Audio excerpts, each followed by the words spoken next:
seen you go on CNBC a few times and getting some verbal tussles. You know, back in the day, you and I used to have some verbal tussles, which I just want to remind people of.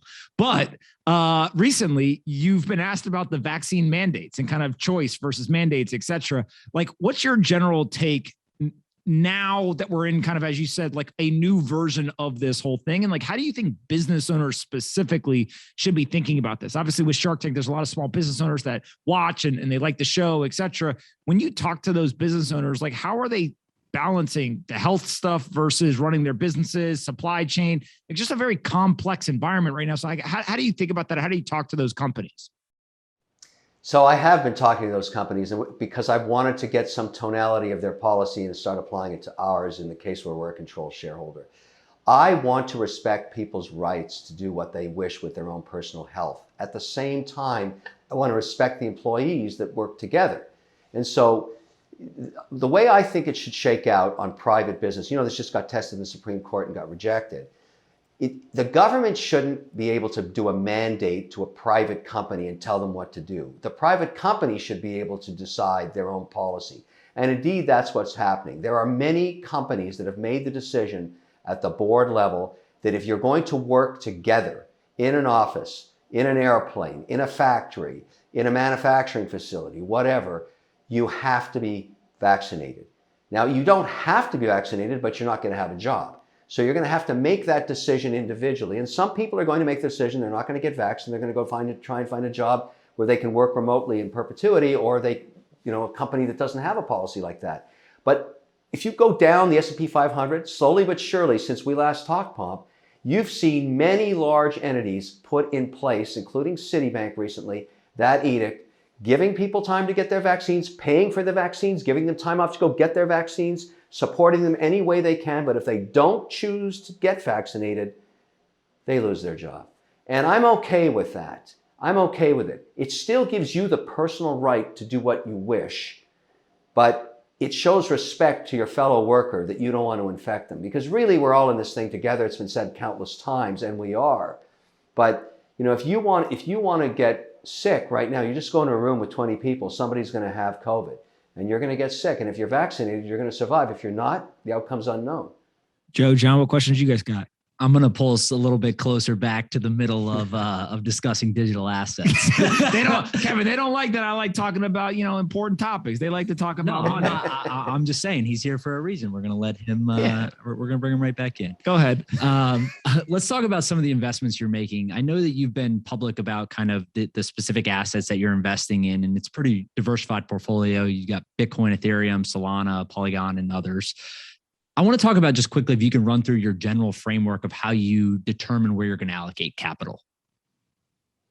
So I have come to the conclusion on all things digital, the best way to look at it, and I've said this several times, Bitcoin is not a coin, it's software. What I do is I say to myself, I've seen this movie before. I was an investor in software, engineers 22 years ago at the Learning Company when we made educational software.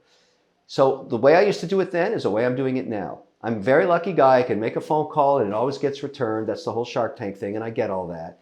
But if I want to invest in Polygon, I want to meet the engineering team, which I did in Dubai. I called them up, met the team, heard their vision of what they're doing, looked at the economic reality of the outcome, the potential of it. So first is team. I want to meet the team.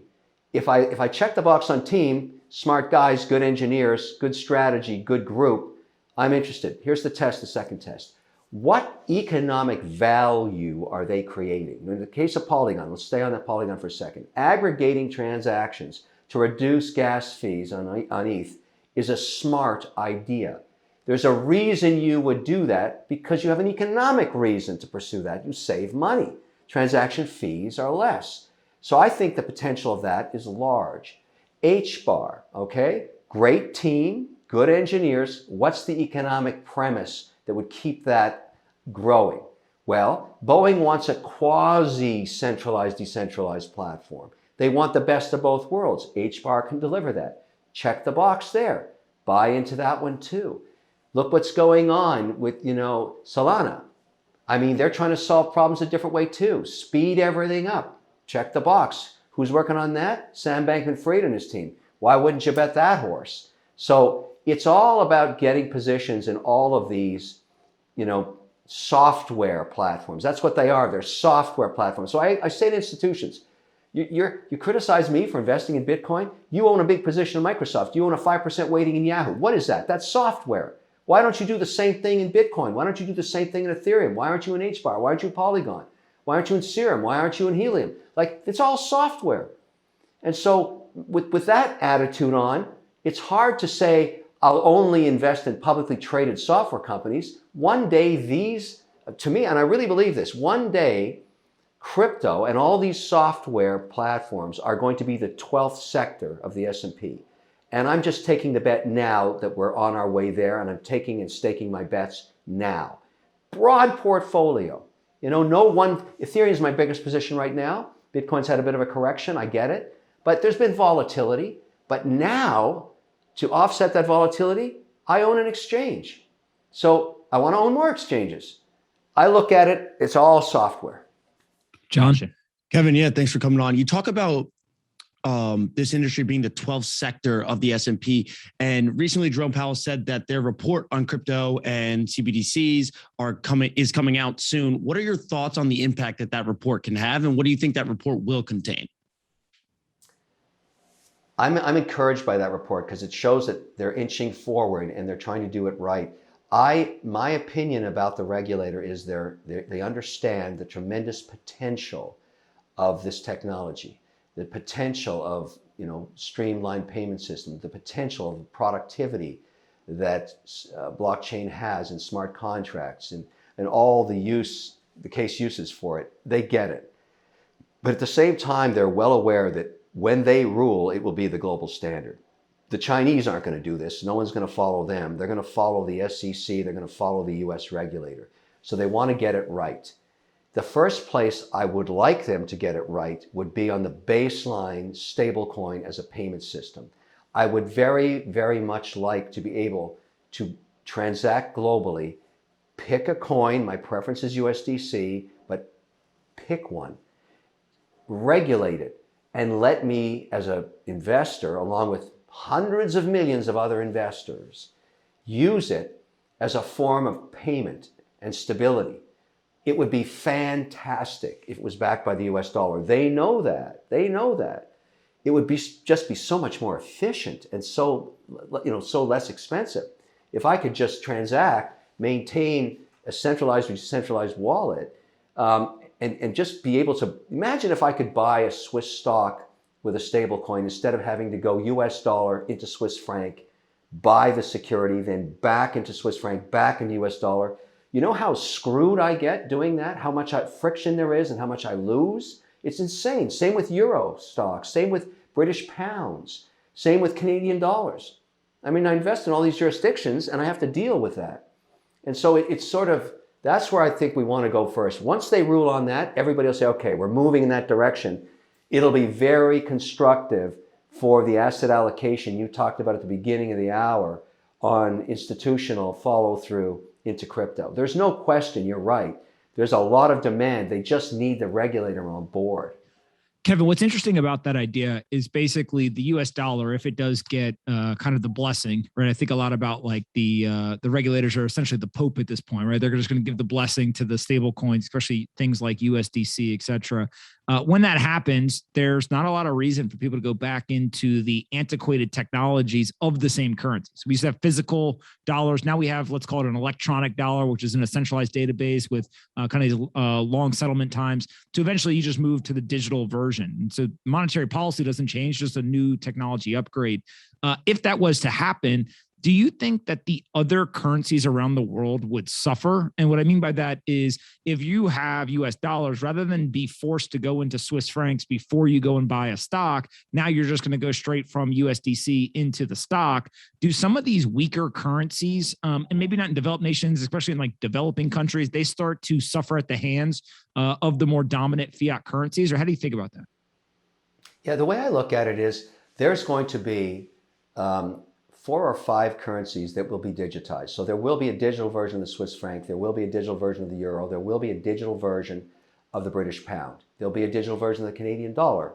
there'll be a digital version of the US dollar. It may be a stable coin in that case. But the reason I think that happens is you allow the economies to compete with each other on productivity and interest rates. So that if I'm going to go buy something in Switzerland, there'll be a spot exchange price from my USDC or whatever the stable coin is into the stable version of the Swiss franc. And I may elect to keep a portfolio, as I do today, of multiple currencies because basically I want to own Swiss francs. That country is very, very efficient. It's a very good currency.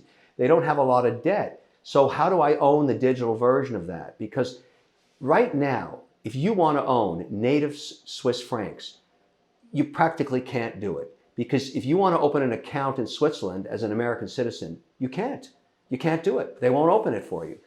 I think all of this political border stuff goes away with digitization of the currency. So I'm very optimistic for that. Now, the reason you'd only have 4 or 5 of them, Chinese yuan, yeah, that's going to be digital at some point. Now, would I own a Chinese yuan? Probably not if the government's watching, my wallet address, and it'll be an unfavored currency for that reason. But I'd happily own Swiss francs, happily own the digital American dollar. It's going to play itself out. But you're saying, if it happens, 100% it's going to happen. It's just when. If we just digitize our dollar, or we got a stable dollar like a bank, if Circle became a bank, I don't need anything else. I'll just own that and I'll piece it off digitally whenever I need to buy some other kind of asset. And I'll be staking it at whatever the current rate is. I'll be rolling my contracts. And just like in the old days when you could make 5-6% interest, which you don't get anymore. And so I think there's a really big use case and why there's so much pressure on the regulator to rule on this thing. And you guys are dead right. The efficiency brought forward is just insane. It's so powerful an economic reason to pursue this. Agreed. Last question, then we'll let you get back to Miami Beach, get a little tan going because it's 70 something degrees here for anyone who's stuck in New York at 12-degree weather. When you think about your portfolio, I think previously you were kind of 2, 3, 4%. You had aspirations, but not quite at, I think it was like 8%, 9%, somewhere in that range is what you were kind of targeting. And eventually you said that you could see going up to like 20% in a single sector, but that would take some time to get there. Where are you today, and how have your thoughts around kind of portfolio allocation percentages? How has that changed since last time we talked? At year end last year, we thought we'd be at 7. We were at 10.7% in the operating company portfolio. And today, this morning, I got off with our compliance guys. Because of our recent investments, additional investments in some of the equities that we bought, I increased my position in Hold, Immutable Holdings, the Jordan Freed company that owns NFT.com. I bought more of that, and I also bought a lot more of on the deal of that WonderFi did, buying blockchain or buying BitBuy. We're now today at 16.5%, and so we're on our way to 20, and it happened really, really fast. And I'm comfortable with it. It's more volatile than our traditional book because when you look at what else we own, it's commercial real estate, it's large cap S&P companies, dividend payers, a lot of them. This stuff is volatile, but the underlying potential and the growth of it, and I know that a lot of institutions are going through the angst I'm having.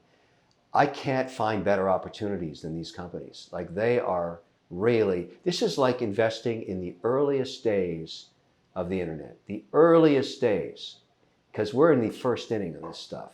And so you have to find your opportunities where they are. And probably by the end of this quarter, I'm going to be at 20%. That's what's happening here. So I think I've said this to you before on the show, but if not, in 2018, you forbid me. It was garbage, the whole 9 yards. I knew before the day was over, you're going to bring that up again. Hold on. This is a compliment though. But from there to essentially, let's call it 3 years later or less. So within 3 years, from that perspective, which actually I will admit was a fair perspective for most people to have at the time, because they had just watched Bitcoin go from 20,000 fall to $3,000, et cetera. To now have 16% of your portfolio in the industry, and not only have what I'll call like true skin in the game and in a growing percentage, but to be able to talk about it with such detail, nuance, the understanding of the regulatory side, the technology, et cetera, I got to say kudos, man. I'm very impressed. I think that you not only understand what's happening here, but you're kind of not sitting back letting it, like pass by you. You're jumping into it. And I think there's a lot of people who you would consider your peers that they may say, okay, yeah, he's probably not wrong, but like, let's figure out what to do. Let's go read some white papers, whatever. And they're going to take another 2 years before they jump in, and they're just going to miss a huge piece of this. So it's not only the willingness to change your mind and all that, but it's also the courage and conviction to kind of act in a way that 16%, like that's nothing to sneeze your nose at, especially because you have these like weird rules, like no more than 20% in a single sector, no more than 5% in a single stock. It's, it's like almost like I know all your talking points on that stuff. Yeah, no, you're right. But that is the way the mandates work out there globally, and sovereign and pension and everything else. It's sort of one of the challenges I've got is I have to include my holdings and my contracts on USDC as basically an equity, as I said earlier, which to me is frustrating because I can't get past 20%, but it should be treated like what it is. It's a currency where there are no rules like that. But we're not there yet, and it's a push. I will say one thing in closing. Watch what happens this year in the amount of capital that comes into that new mining model. That we're going to solve this ESG problem in 2022. You're going to see a lot of institutional capital come into this idea of mining within a community, supporting a community, doing it ESG compliant, ethically compliant, all that stuff. And they'll own the equity just like they own any other equity, but they'll be exposed to the vol of Bitcoin. That's how they're going to do it. Yeah, I think that I think that people are underestimating how violently institutional capital moves when it moves. We saw this with Bitcoin in 2020 into 2021. There was really a lot of the price was driven by the arbitrage for the Grayscale Bitcoin Trust. I mean, there was just massive capital inflows there. And because that capital couldn't be redeemed, there ended up being this huge price increase. At one point, I think Grayscale was buying like 150% of all Bitcoin being mined every day. Right. So it was just sucking liquidity out of the market. And that was just institutional capital. And it frankly wasn't the big boys. It was hedge funds and family offices, et cetera. I do think that once the really, really large firms, whether it's the sovereign wealth, the large $1 trillion asset managers, et cetera, when they start to allocate, if you really think about it, right now, if a $1 trillion asset manager said, we're going to go put 100% allocation of Bitcoin, they could buy from a price concept, all the Bitcoin that is liquid traded on the market. Now, of course, they can't actually get it because someone's going to sell it to them, but like they have enough money to buy the entire market cap. And so I think people just, they don't understand how much money these people have and how quickly they move. I agree with your analysis of what happened there. That was not healthy for the market. I preferred more transparency, more liquidity. And I think we're going to get it through, massive amounts of capital going into the equity of miners. That's the way it's going to first manifest itself. And that'll have much more liquidity, much more transparency, much more disclosure, and it'll be compliant. I think it's a trait of 2022. I think you're going to see a bunch of deals announced, a lot of them in West Texas. I'm aware of a lot of these deals and certainly looking at them, and I'm planning on investing in some of them so I can make claim to owning direct ESG compliant coin. And that's what every other institution wants to do. If you like that video, wait till you see my next one. Don't forget to click right over here and subscribe.